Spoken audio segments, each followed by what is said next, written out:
Hey everybody, it's Neil. Check out what I have here. I got my Tesla and I have the silver, whatever that's called,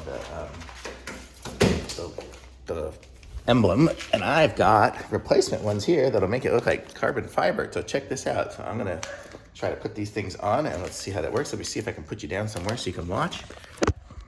Sort of here, I don't know. I'll aim you down in a little bit if I can. I got you balanced on a bicycle right now.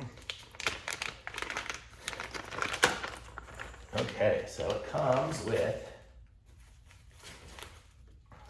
the T right there and the eyebrow. So that's gonna go, let's see if I can find something else to put this on.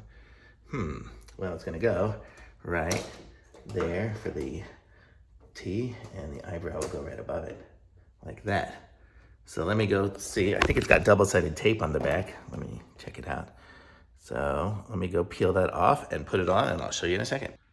Well, that was about the easiest install I've ever done. So that's what it looks like there. The stickers have little tabs on it, so it made it super easy to peel them off. So that's the back of the car. And you can see I already put ones on the handles here, some carbon fiber. So I kind of been carbon fibering it out. But that's what it looks like on the front. So how cool is that? Looks nice, I like it. So super cool. Thumbs up from me.